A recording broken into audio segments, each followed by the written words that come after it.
This is the one with a parasite in a bucket, a crossover with porridge, an unused peace conference subplot, and the rematerialization of the dematerialization circuit. It's called The Mind of Evil. Here we go.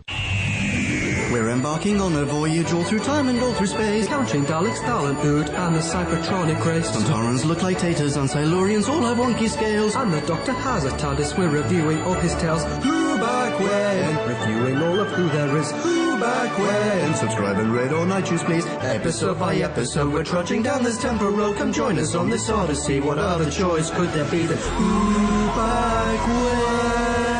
Who Back When? Hello, ladies and gentlemen of Podcast Land, and welcome to another fantabulous episode of Who Back When, a Doctor Who podcast. Or Docfast. That's right, Nick. Yes, you guessed it. With me in the studio today is none other than Nicolay. How you doing, Podcast Land? Hello, Nick. And I am Ponkin. We are sitting here today just about to discuss C056. 56. We're finally past New Who again. You know, they caught up with us. Yeah. Now we've beaten them. Good fuckers. Yeah. Today's serial is The Mind of Evil. Yeah, 6 episodes. 6 episodes. Yet another master serial. Yeah. Quick succession. Yeah. By the way, spoiler alert, so is the next one. Is it? Yeah. Oh, so this is just like... This is the thing now. This is the thing for a while. Does he fuck off again? Because I assumed... Well, we'll get to it, but the end of this meant that we had a master break, but no. I was super surprised to find the master part of this one. Yeah. It seemed like, because, you know, New Who likes to spread out the master missy episodes. Yeah, exactly. And also hint at, I mean, with the current season, the ongoing Capaldi season, what is it, season 10, the whole thing of like, oh, well, we're hinting sometime later on, further down the road, we're going to get the master. But what I find actually quite satisfying about Classic Who is it doesn't labour under the yoke of, like, legacy. No, it's creating that legacy. Exactly. So, like, oh, yeah, we're having 3 masters. You didn't know what the fucking master was a couple of weeks ago. Screw you guys. Whereas, like, now, there'd be forums of like, oh, can't believe this is very master here. Whoa, you gotta rest the Daleks. Like, no, you give a shit. Fair point. Right, so before we jump into this serial in particular, shall we maybe do a bite-sized chunk of Who so that everyone can get on board? Let's.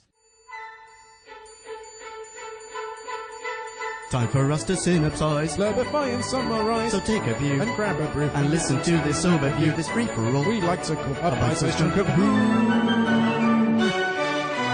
Bite-sized chunk of Who. Plot A. An experimental procedure devised by Professor Emil Keller is being tested at the Stangmore prison. The Keller machine is meant to extract all evil tendencies from a criminal's mind and then render them harmless, but the Doctor disapproves of the barbaric nature of the device. Plot B. The world's first World Peace Conference is about to take place in London and UNIT is in charge of security. However, the coincidentally concurrent transport of a special nerve gas rocket may put the proceedings in jeopardy. Red thread. It's the master across the board. Hilarity ensues. B-Scout over. You are welcome. Aren't you just? Can I start us off with a question? Do. Actually, it's a 2-part question. Oh. Alright, so the reason I ask is that I'm sure that you know way more about this topic than I do. The topic in question is military strategy. And I say that because I know... You've come to the right place. I say that mainly because I know nothing about it. I have 2 questions pertaining to military strategy. Number 1, so the Trojan horse maneuver. Yes. Aren't the Trojans traditionally meant to stay inside the horse until it is inside the castle?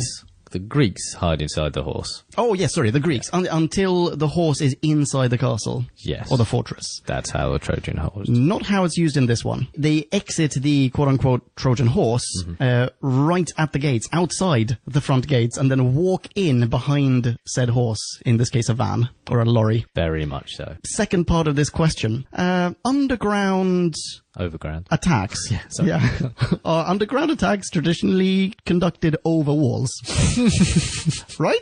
Oh, wow. I really thought that this would resonate more. Fuck. Because Benton is in charge of the underground attack and subsequently scales a wall with all of his men. I don't really know what they meant by underground attack. I don't know, other than the Viet Cong, there was much in the way of subterranean warfare of all human history. Yes.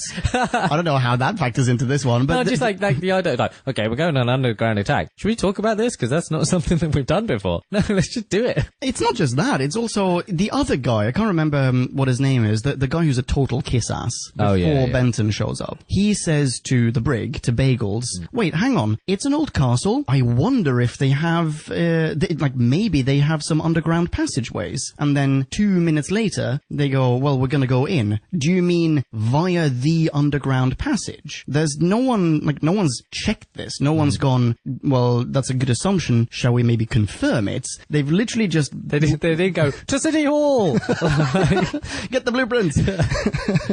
And also this guy with a map tattooed on his body. But I'm assuming that there's a scene in the middle where that kiss-ass was reprimanded for having made a false assumption, because there are no underground passageways, and that's why Benton scales the wall. Let's say that. Okay, then. Fine. All right. I have another issue, again, pertaining to military strategy. Okay, go for it. So you're convening a conference or summit of all the world leaders. Yeah. Or at least, let's say, the G20. Sure.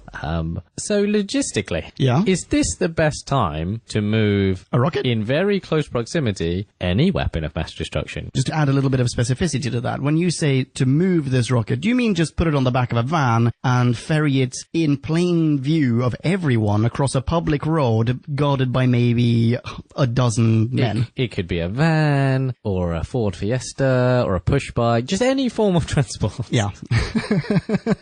Does that seem prudent? In answer to your question, no. Also, another question, when you're moving this weapon of mass destruction, which the plan there is to just sink it, right? They just want to throw it over the edge of Britain. They just want to go like, plumps into the water. It's your problem now, France. Wouldn't you disable it before transporting it? Yes, decommission it in some fashion. Whereas in this case, it is fully functioning. It is primed, it is armed, it is fully functioning. Like, you literally just need to turn a key and it is good to go.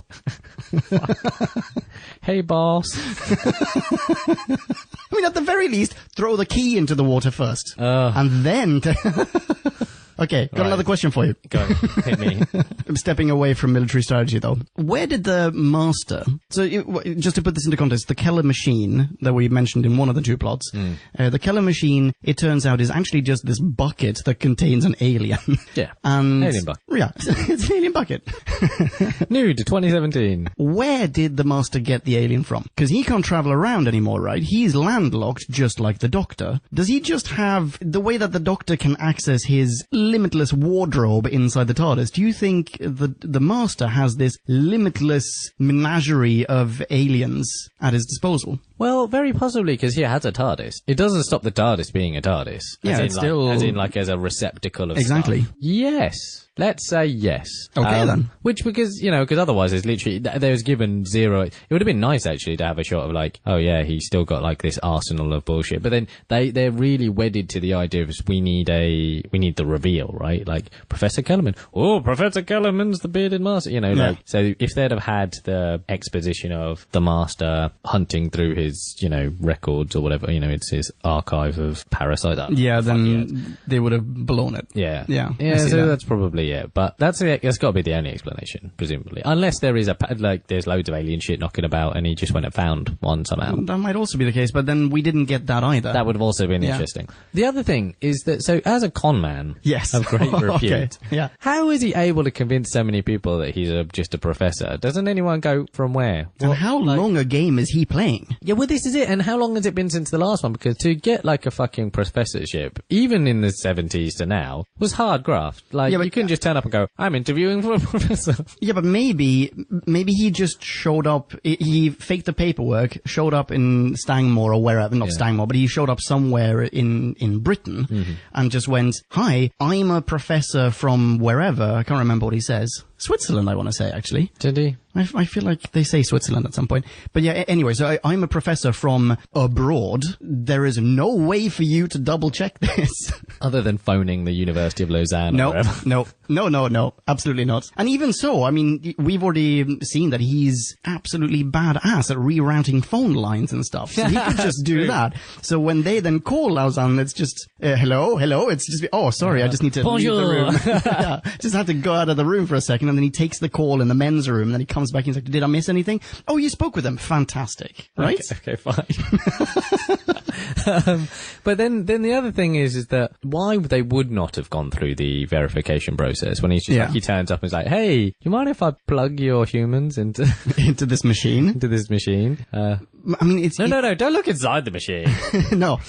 But do you think maybe he's used some of his hypnotic skills? Oh, yeah, he's got those. I forget that he has those. These never turn up in New Who, do they? Yeah, I don't really think so. Yeah. You're right. Because he definitely did that with... No, wait. I was going to say definitely, but no, maybe he didn't. I was going to say he definitely did that on the guy who claimed to have installed the machine with Professor Keller in the first place. The rather annoyed, I want to say scientist. Who has the tete-a-tete with the doc, right? Yeah, when the doctor is being super rude in the audience. Yeah, she's like, Again, this guy. Again with the... Yeah. So maybe he did hypnotize some people to believe his backstory, but even so, it's an incredibly long game that he's playing, all just in order to gain relatively easy access to this road? I mean, what's the problem? Can he not just hypnotize other people to act as his mercenaries? Or, wait, hang on, bribe some people to act as his mercenaries? Okay, more things. So... The prison subplot is completely unnecessary, is what I'm saying. Entirely unnecessary, but kind of cool. If that was the whole plot, that would have been cool. Like, the exploration of, rehabilitation and passive, it actually introduces some people to some quite complicated questions. Yeah. Like, could we and should we ever, Okay, so it's interesting that you say that because originally that was meant to be the only plot of this serial. And then I want to say the writer's wife, not the director's wife. Okay. As in, I think already at script stage, the wife of the writer, cannot remember, this was on Todd's Wikia, told him that's not enough to sustain 6 episodes, you need to add something else, and that's why they invented the whole peace conference thing. Oh yeah, the wife is the woman who plays the hypnotized Chinese agent. Shit. Yeah, she is married to either the director or the writer of this serial. And she was just like, hey, yeah, this is great. Yeah. But you know what you're missing? Me. 2 thumbs and we'll solve your script problems. Good ching. Can we make it super racist though? That's my only stipulation. Is that okay? Yeah. That's what sustains me in this relationship after all. And I know we're only at the initial contract stage, but it's non-negotiable that I need at least 2 characters apropos of nothing saying how good looking I am. Yes, absolutely. Done, sweetie. Dolly. Yeah, we'll get to those sound bites. Okay, so number 1, that was meant to be the full plot, right? The Stangmore prison experiment. You've just fucked with my entire, because I thought this was just something a couple of plots that were merged together in an ill-fated conceit to put together something larger, but actually it was a perfectly fine looking narrative. Yeah, and then they fleshed it up more. And this one was like, you're missing a lot of me in here. Yeah. Let's take advantage of the fact that I'm not white. We're sitting on a gold mine here, sweetie. Okay, so number 1, that was the full plot. Number 2, you said it raises some questions of could we, and should we? And the writer's original intention was to do this is again from TARDIS Wiki or IMDb, to do it as, not an homage to, but sort of echo the values in A Clockwork Orange. Which book, not film, in the book, it's very clearly against psychiatric treatment of criminals. Yeah. Yeah, I feel like that's very much echoed in this serial. Yeah, that's exactly the same theme, right? We could, it's the idea of incredibly extreme versions of it, chemical castration, all these fucked up things that we do to people to make them try to quote unquote act right. Yeah. That was super interesting. I thought that, when we got into that, when the opening scene, I thought, oh shit, we're going into prisons and how we treat, Could that not, that in itself is already, it's super interesting. And unfortunately, because this additional plot, because of that, we don't really get to see the consequences of the meddling with criminal minds. There's maybe a scene towards the end when what's-his-face, the guy who... Burnham, I want to say. Maybe. Burnham. I mean, the guy who actually undergoes the treatments. When he's now the, heroic simpleton. Exactly. When he sacrifices himself for the others, or possibly is sacrificed for the greater cause. Yeah. When that happens, there is sort of a moment of drama, a moment of sadness. Like, oh my goodness, holy shit, this guy was de facto innocent, right? they do really try to ham that up with like Liz and you know, not Liz, no, Joe, sorry, you know, and how sad she is and you know, and all that sort of thing. Just let's leave this plot for a second. Go for it. Actually, now I'm just go for it. Let's just ping pong across them. That's fine. Go for it. But the Master's motivation for starting World War III. Oh yeah. Wait, what is it? That was the rest of my question. What the fuck is it? I'm sure he does mention it, but like, I don't think it was very. I remember thinking that's not a good enough reason for the planet that you're on, dickhead. I'm not entirely sure. I don't know if it factors in actually to the alien in the Keller machine, but potentially this is similar to what he was doing in Terror of the Autons. So the parallel being in Terror of the Autons, he wants to create war on Earth. He wants to lead this invasion force to Earth, destroy everything, total anarchy and world war, literally world war, and then he is going to arise victorious as the new dictator or possibly right-hand man to the dictator, and all because he just trusts this alien force that he's given passage to conduct this war, to wage this war. In this one, he just trusts the thing inside the Keller machine and just goes, well, I mean, because I've put it in this position, obviously he's going to spare me, but it doesn't, just like the Autons wouldn't have spared him. Well, see, I think post hoc, we did this in the Terror of the Autons, and what you do it now is that it would have, I think it's compelling for me to think that he just wants to fuck up Earth because it's closest to the Doctor. Maybe. You know, that's it, right? And it's sadistic, rather than it is well thought out. But you don't think that he wants to have sort of a world of his own? He wants to dominate? Well, quite. But the thing is... He's called the Master.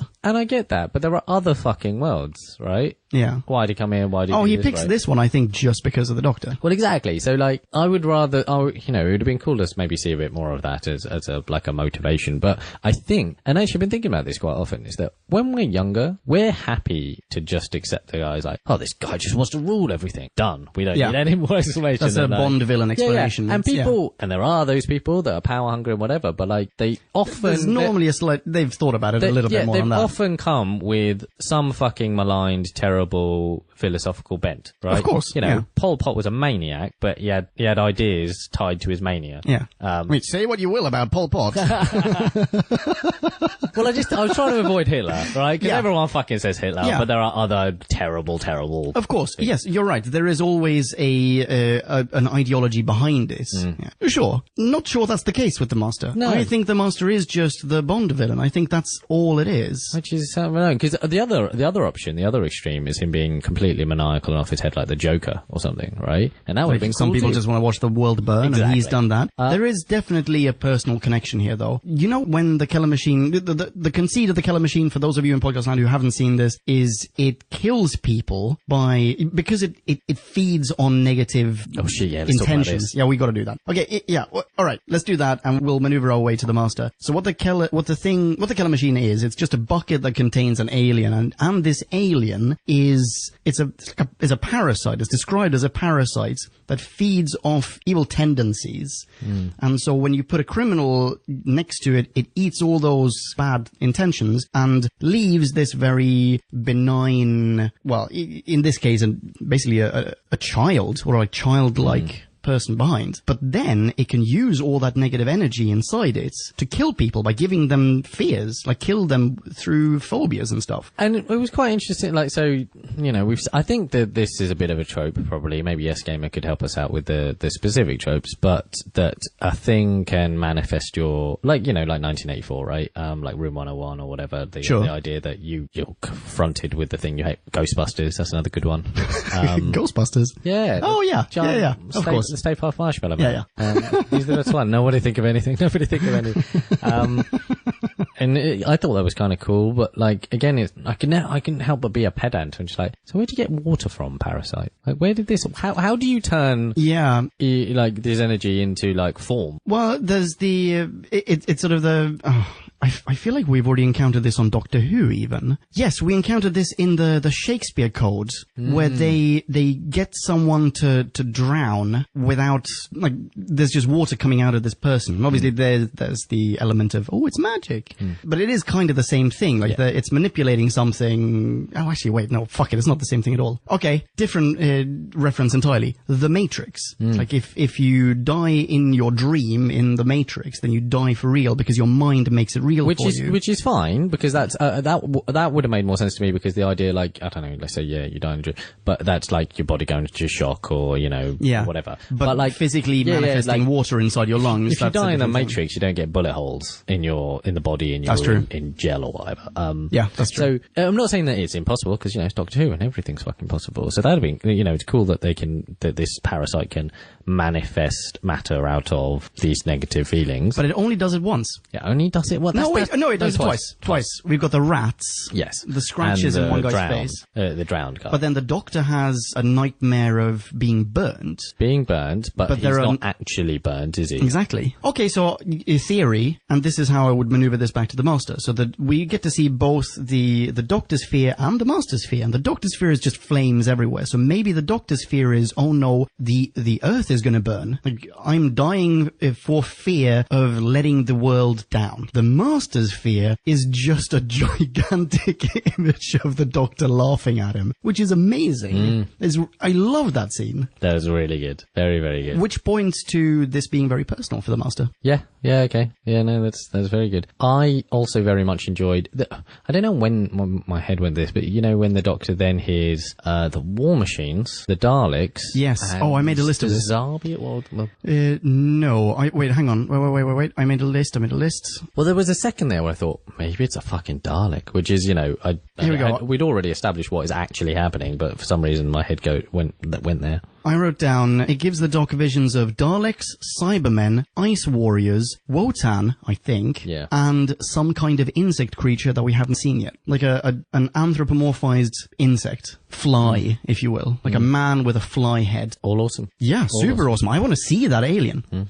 Oh, wait, hang on. Question for you. Did you see this serial in colour or in black and white? Black and white. So did I. And I found out this morning on TARDIS Wiki there is a colour print of it. Oh, right. Yeah, which I had no idea.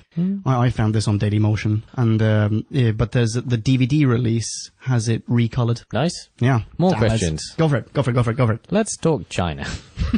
Okay. Start us off. So the Doctor was speaking some derivation of a Chinese language. Yes.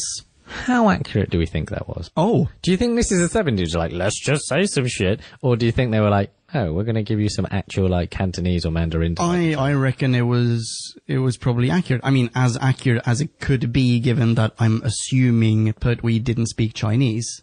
I mean, any Chinese XYZ, yeah. But they had, as opposed to prior serials of Doctor Who, they had honest-to-God, straight-up Chinese people playing Chinese characters. Whereas previously, those would have been, I mean, it would have been like Rooney in Breakfast at Tiffany's. It would have been like super racist, a white dude in makeup. And given that you have all these people on set, fuck it, one of them surely can just pen something for you, right? Maybe? Yeah. I figure this must have been relatively... Okay, do we have any listeners who maybe understand what was said there? That would be cool. Yeah, then let us know. Pop a comment on this page of whoback1.com. Fun. There were no subtitles when I watched that, by the way. No, not for me. But I think that's the point. I think. Yeah, you're right. You're right. And then we're the conduit is the Doctor. Yeah. And then let's talk... Did you like that scene, by the way? I did. With the Doctor name-dropping Mao Zedong. Yeah. Sorry. Which, you know, at that point in history, at that fucking, you know, like, how did we feel about China? I don't actually know about Britain's relationship with China in the 70s. Much. Nor I, really. Right? Like, I don't know. I mean, obviously it wasn't great, but... Yeah, that's about it. Yeah. So that was cool. And I also quite liked the interplay that it was, you know, bagels on the back foot, as it were. Yeah. Unable to participate. Yeah. And really, really not respected, even in the slightest, by the Chinese delegate. Which I quite liked. Yeah, as did I. Let's talk foxy Chinese delegate. Okay, so let's have a couple of sound bites. Actually, let's have 3 sound bites. Soundbite number 1. Pity. She's quite a dolly. Great. Okay. All right then. Soundbite number 2. Did he have an assistant? A rather attractive Chinese girl. Sexy racism. And then, fast forward to episode 2. Well, he somehow managed to lose a Chinese girl in broad daylight. Chinese girl? What Chinese girl?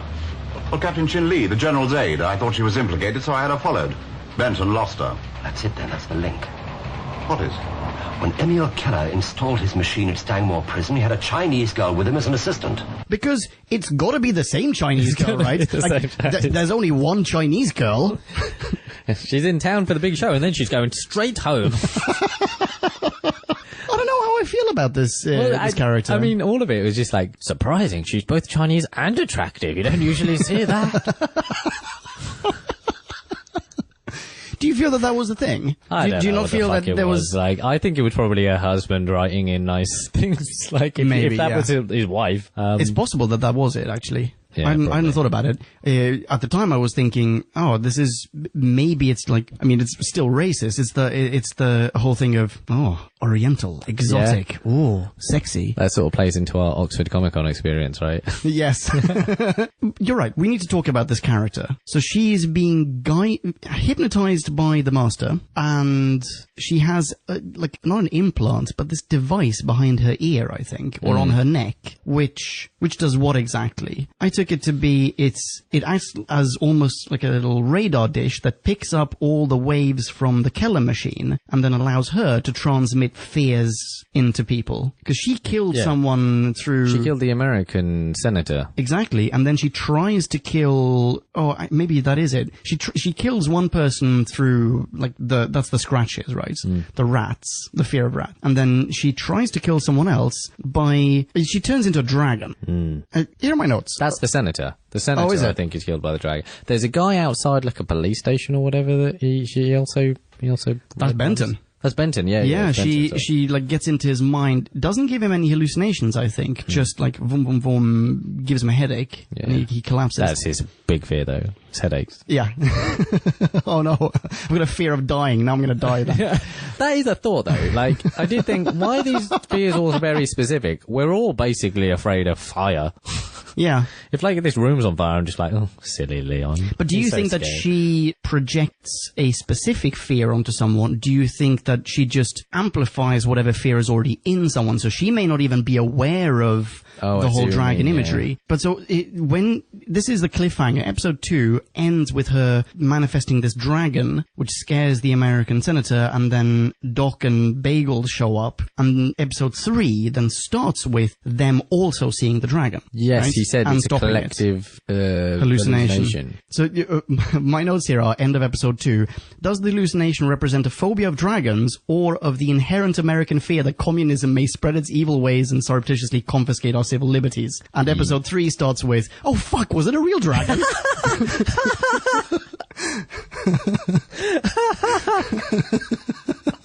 Yes. Yes to all of that. All of it. Because if everyone else sees, if everyone else also sees a dragon, that means that either there was an actual dragon there, just like she manifested something physical to cause rat scratches on someone's face.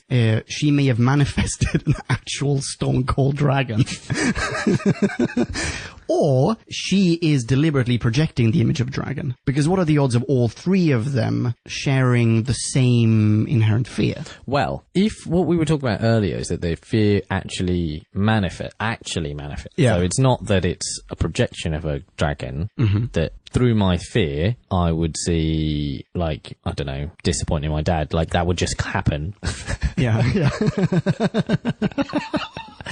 And then if you walk... How would that work? I want to know how that works. So you're afraid of disappointing your dad. And then dying. And then... dying from shame. This Chinese delegate shows up with a little alien dot on her neck. Yeah. And then all of a sudden, your dad's in the room. Yeah. Just like looking at you reprimanding Look at me just going... Oh, no. You again. I always knew you were going to disappoint me. Yeah. I know I've never explicitly said this, but I've never been proud of you. You're not my favourite child. Yeah, exactly. All of that. And then I'd die. But if you walked into the room, you would see my dad scolding me. Yeah. So it's not a collective hallucination. It's not episode 4 would It's start not a hallucination. Right. So episode 3's notes for me in that case would have been, oh fuck, it was Nick's dad. Because exactly, yes. For a second she did turn into your dad. Yeah. So weird. That's real. Yep. Okay. Well, I mean, everyone else was thinking it. Now we just verbalized it. Okay. Do they disable whatever hold the master has on her? Yes, that happens. Is that by taking off the dot? Yeah, I think something like that. It's like episode 4 or something like that. Okay. Right. I guess that makes sense then. Yeah, because she served her purpose. Yeah. And actually, we just need to switch focus to the master. Yeah. Yeah. Okay. Before we do that, though, before we switch back to the master and the prison plot, can we just have one more thing about her? Because in the beginning, when she shows up, by the way, ka-ching, in my notes, I've written bingo, it was Cornwall Gardens, because, like, 2 weeks before seeing the serial, Miriam and I were at Cornwall Gardens, where... Where's Cornwall Gardens? Cornwall Gardens is where she burns the documents. It's in Chelsea. It's a lovely part of town. And where apparently UNIT has its headquarters. Nice.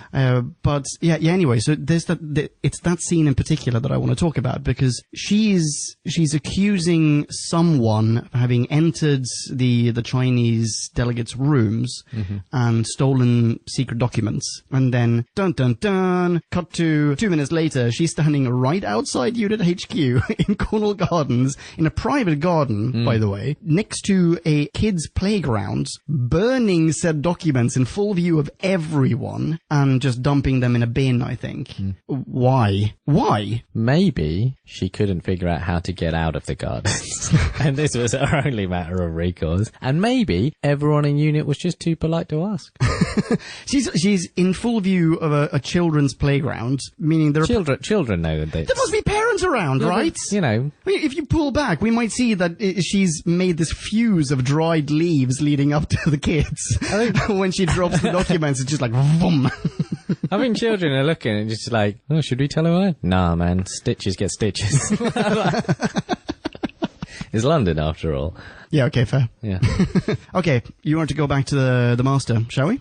Okay. If I've got any particular notes. How do we feel about his sly handed pickpocketing of the doctor and the rematerialization, or the dematerialization circuit? Wait, his pickpocketing of the doctor? Yeah, he nicks it. Oh, he does. Yeah, you're right. He nicks it and then phones him up and goes, I nicked it. Yeah, I can go anywhere now. Yeah.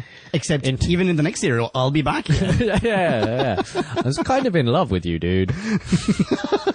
I know that's weird, but let's grab a coffee sometime. Just talk this shit out. Yeah. It's like when Scott Pilgrim meets Nigger Scott in the film. Do you think the Doctor and Master have ever fucked? I'm assuming that they've, at the very least, kissed each other a little bit. Yeah. Touched each other's junk a little bit. Yeah, I think so. There's got to be at least... Got to throw it around a little bit. I think there's too much tension between them for there not to have been like a tug job, at least, minimum. Okay. Do you mean too many Camparis one night? They're on Gallifrey. Yeah. They've had a hard night of studying for some exam. And one says to the other, you know what? It'd just be much easier if I swore off women completely. And the other went, yeah, chance to be a fine thing. And then they looked at each other just too long. And yeah. But you're saying ... hand job. Yeah. Okay. yeah. I think that was implied. I think everyone understood that. ... means hand job. If you ever see an ellipsis in any book ever, just think hand job. There's a little handy in there. Okay. Yeah, that's very possible. So, in conclusion, yes, probably have fucked. But okay, so he's nicked the rematerializer. So what weirded me out is at the end is thinking, well, if they were embarking upon this whole, master, series of serials, why give him back the rematerialization circuit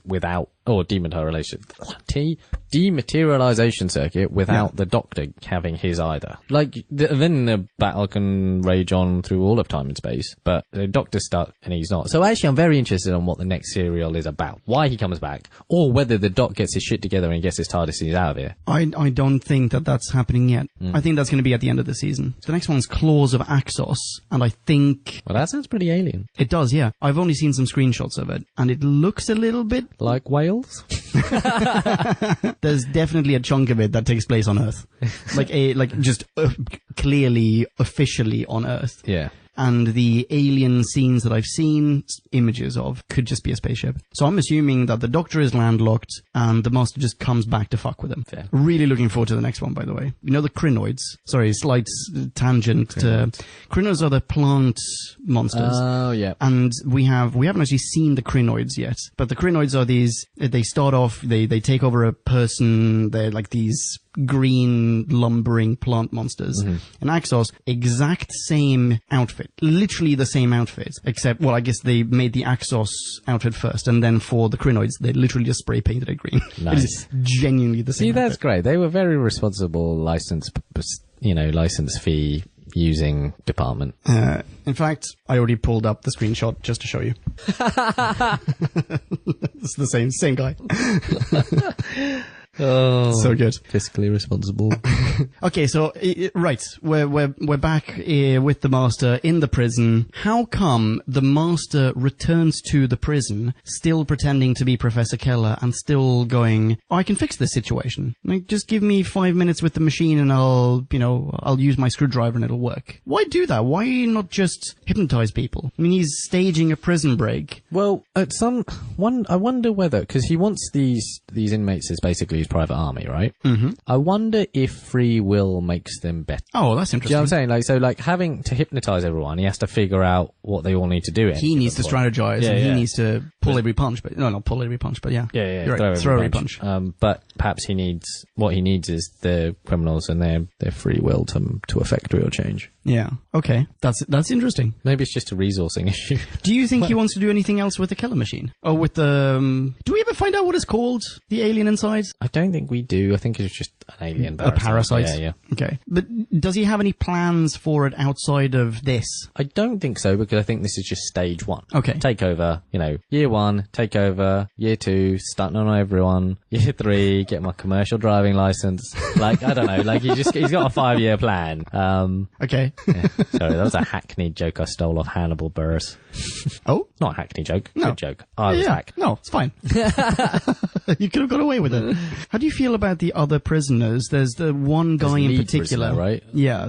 Lead badass. I would much rather have seen more of him than the plot B. He was really evil. Yeah, which were doing cool, Truly right? vicious. Yeah, and then you could have had... At some point, I wanted the Keller machine to basically backfire. Mm-hmm. And we did get to see that little bit of, it's now attacking the Master, but then it failed. That's where we get to see the Doctor laughing. But that lead prisoner, who is super duper evil by human standards, he could then face off with the Keller machine towards the end of the serial.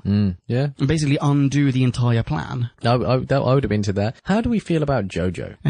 Jo Grant. Meet Jo Grant. My very first note about her is that her acting is terrible. Just bad. Just really awful. And I don't know if that's her fault. Maybe it's just the directing. Maybe someone said, we want you to act as though you are a little girl. Because that's how she comes across in the beginning. She's like a child. And she shouldn't be. She should be a badass, very resourceful unit agent, right? Well, because she isn't a unit agent. She was drafted in as some sort of like intern or some bullshit. Yeah, but not an intern as in like, she's still in high school and she's here to make copies. She hasn't like fucking fought 20 campaigns or whatever like the rest of the... sure. But surely an intern with unit is still going to be relatively badass. I don't know. I would have dialed down what I expect from any intern to say that I just expect you to be like a functioning adult. Like, how old is she meant to be? What do you reckon? 20? Max 20. Max 20? What, so likely a teenager? Yeah. Oh shit. I think so. I think that's probably... Yeah, that's possible, isn't it? Holy smokes. Susie, for example, was meant to be 16, I think, and she was played by a 25-year-old or something. Yeah, it's all weird, isn't it? So possibly this person, Jo, is played by... I mean, the actress herself is in her 20s. So maybe, you're right. Maybe she's meant to be a teenager. It seems really weird to me, though, that fucking Unit would just go, here, we have this alien, one-of-a-kind dude. 100% access given to just some child. I mean, at least now 2 of a kind, but yes. Sure, yeah. Okay. Yeah. What do you think of Jo? I mean, again, nothing in the 6 episodes that made you think anything really about Jo other than... That she's a good person. Yeah, but... I mean, the way that she really takes care of what's-his-face. Burnham, or whatever his name is. Yeah. Which, I guess, but that made me feel better about Burnham than it did about Jo, like it wasn't... I didn't feel like that was great character development. She got taken hostage, another damsel in distress. Yeah, that's true. Although she did wield a gun and sort of organise the guards taking back the prison at one point, so that was pretty cool. That's pretty badass. I just wanted... I don't know... that suggests to me that she has military training. Yeah, maybe. In the same way that some of the new Who's have had that, just a bit more agency. I would like the plot to advance because of some of Joe's actions. Or, maybe she have a face-off with the Master, or, something like that. Yeah. As our representative of Earthlings. But they've dialed that down since Liz. I mean, clearly there was a studio note somewhere that just said, no, focus group. She was way too strong a character. Tone it down. Yeah. Bring back the glory days of Susie, or Vicky. Yeah, I wasn't a huge fan. Except to say, yeah, she has that archetypal, I mean, I don't want to say motherly quality, but she takes care of what's-his-face. Lenny. She just, Lenny. Yeah. I pet him, and I look after him, I treat him real good. Yeah, I've got nothing else to say about her, really. No. How about the Doc? Oh, okay. So the Doc is he's a tool bag. In the beginning, he's so rude. He's such an asshole. He redeems himself, though. I think the Doctor does a good job in this one. He maybe doesn't show it very well, but he does seem to care about Joe. Yes. At least to the degree of like, oh, well, you're this innocent bystander in a way. Maybe it is, in brackets, you're a child. I don't want you to get hurt, so get away and I'll take every hit from this Keller machine. I quite liked all of this. So that, him in meeting some of the Chinese delegation and the rest of it. Yeah, he was He was great when he was dropping Mao Zedong in that conversation. He was wonderful in that conversation. Having tea. Yeah. It's like taking his time. Yeah, very good. Right. Okay, hang on. What else? Oh, wait, hang on. There is one really weird scene between them, though. Go on. In episode 6, 14 minutes and 29 seconds in, he tells Joe, just look after yourself, Joe. And then he touches her face like she's Adele Dazeem. Yes. It's just like, yeah. He's just like Travolta. Give me your life force. Really weird scene. Yeah. But aside from that, fine. We've completely missed, by the way, not missed, we've lost, or they lost, all the potential animosity that the Doctor could have shown Bagels and Units. Do you remember when we did the end of... What's it called again? Where he blows up everyone. Exactly. Bagels Ice Warriors. No, it wasn't Ice Warriors. It was the lizard people. Oh, Silurians. Yeah. Doctor Who and the Silurians. Yeah, and he fucking murders a bunch of them, Bagels and Units, and he was like, hey, not fucking cool, man. And then the following serial, he was a little bit... a little bit. I don't and really now like he's cool again. Totally fine. It's like, yeah, genocide is just one of the things you do. Yeah. I don't know. I mean, that's sort of it about the Doctor. The Doctor and the Master, how about their interplay? Is that how do you feel that it rates in this one compared to Terror of the Autons? It's growing, I think, and the phone call at the end where he's like, ha ha ha ha. Yeah. That made me feel a lot better. He looks so fucking maniacal. He is a Doctor, he's a Bond villain. Yeah. I'm looking forward to hopefully some slightly more devious plots and some more tete-a-tete and maybe some actually like jousting in some regard between the two of them. I got to show you a photo after this, by the way. He looks, I was rewatching this serial the other day. He looks exactly like my dad did at that time. I swear to God, there was a time when my dad had the same beard. And it's just like, oh, that's so weird. Yeah. Does it make you feel a lot better about like the Master when you watch these go? Yeah. Oh, Dad. Like, yeah. Fuck you, Doctor. Yeah. Absolutely. I'll take Delgado's side. Yeah. Okay. Who else on the team? Bagels.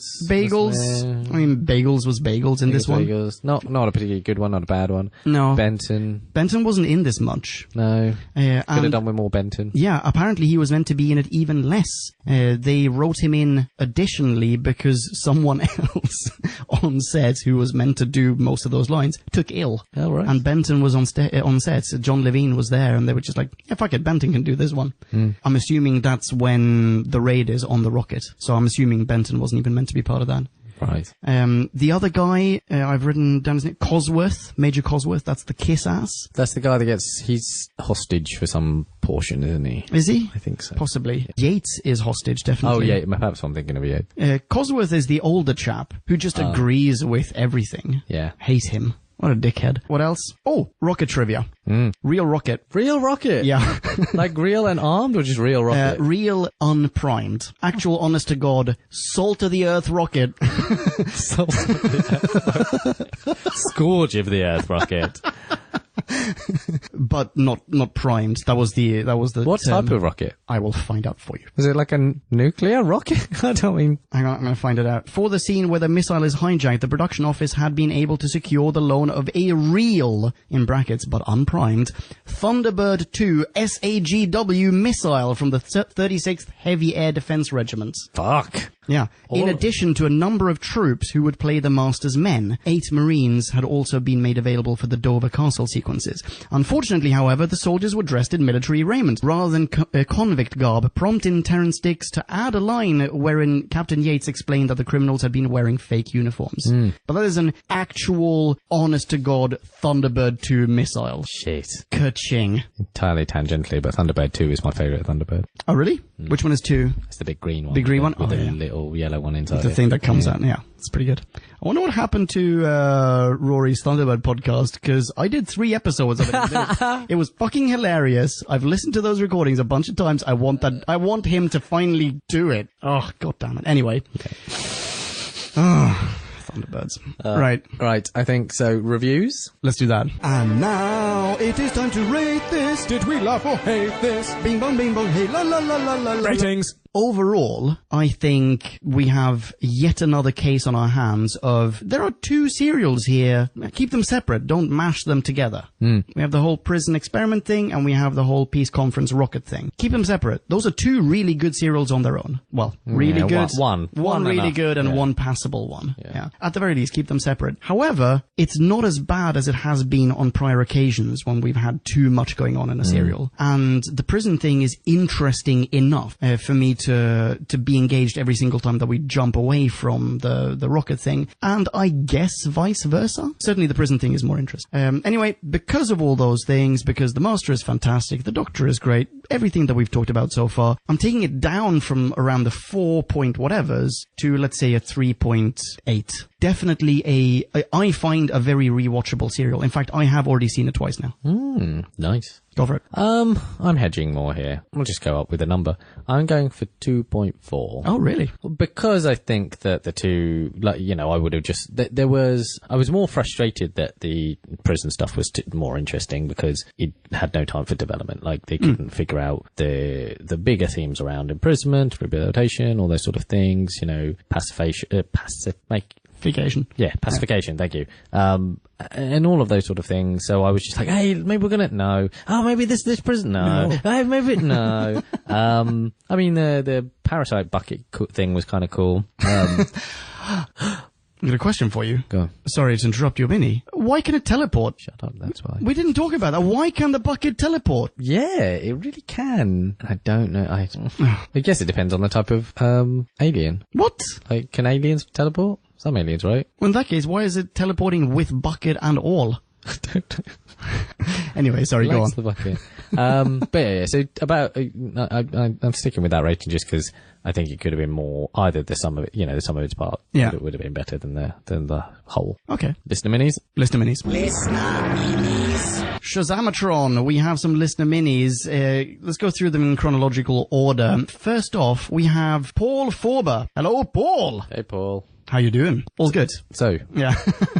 Paul, again, this week has provided a very helpful synopsis that I implore everyone to go and read. But since it's not technically a review, I think we're probably just going to let everyone see that on its own. Paul, throw us a review. We'd love to know what you hear, but what you feel, buddy. Yeah. Give us a rating. I want to know what's in that mind? Yeah, well, what's your opinion of this? That said, it is a spiffing synopsis, so for those of you who haven't seen this serial or who just want to, once again, read something that just perfectly encapsulates it, then head on over to whobackwhen.com and you will find it there. In the meantime, you can also find Paul on Twitter. He is at WordsmithPaul. Thank you, Paul. Next up, in mini review land, we have Peter Zunich. What up, Peter? Hello, Peter. Peter has sent us both. Let's just say this, because the guy, he deserves a standing ovation. He sent both a mini version of his mini review and a maxi version of his mini review. Thanks, Peter. That's really You are nice. the MVP. Yeah. Ka-ching, Peter. So here's the mini version. Okay. The scene with the doctor, the brigadier, and the Chinese delegate is one of the best in Who history. Ooh. The cast is amazing. Barnum and Mailer are great supporting characters. Yates has already come into his own, and the relationship forming between Benton and the Brigadier really begins to grow. Meanwhile, Joe, the Master, and the Doctor are all outstanding as usually. Chin Lee, Dr. Summers, and Major Cosworth were also strong players. Finally, often going unnoticed, the practical stunts in these series were particularly well performed and deserve special mention. On the negative side, the story is a little all over the map. There's tons of intrigue in the first 2 episodes, but it doesn't carry over into the later one. Also, the prisoner stuff is slightly too long. Finally, a greater tie-in in the 3 storylines would have helped. The retro rewrite of the week goes to Chin Lee's quote-unquote ability to summon the machine's power over such a long distance. It just doesn't match the logic set up elsewhere in the story. That's true. The retro reshoot award goes to the audio mixing, as much of the Prison Rights audio is inaudible. A close second is the American delegate's greatest fear. Really? He's afraid of dragon statues? Ugh. With great characters and a decent script, the story gets high marks that are brought down a bit because I feel there was just something missing. I'll give this one a funny faces at the security camera 3.7. Yeah, strong. Thank you again, Peter. Next up, we have Stephen. Stephen. How you doing, Stephen?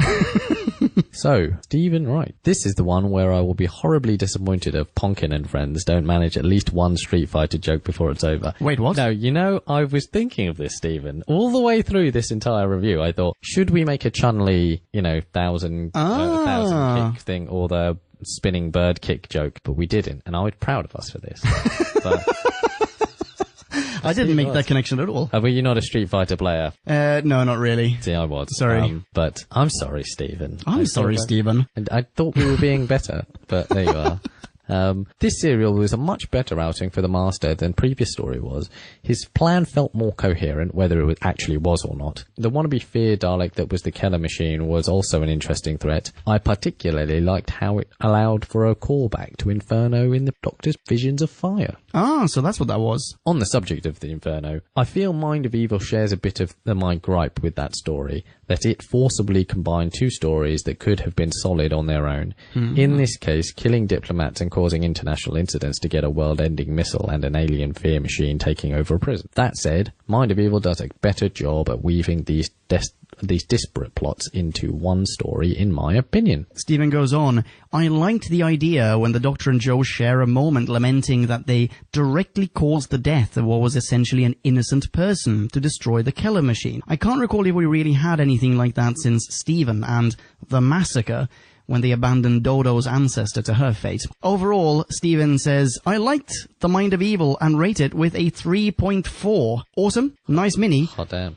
Sorry about the Street Fighter thing. Not sure I agree about the parallel with Dodo's ancestor. That was the whole Dodo's ancestor thing for me is more like, well, lots of people have died throughout history. Just because the Doctor has a time machine, he can't go back and save everyone. And unfortunately, maybe we have to treat Dodo's ancestor as sort of a fixed point in time. And also, that episode concluded with, oh, it turns out she did survive because she then had offspring who had offspring who had offspring who had Dodo. So, yeah, anyway. Ugh, I'm sorry. Now you're getting me on a Dodo rant, Stephen. I hate Dodo.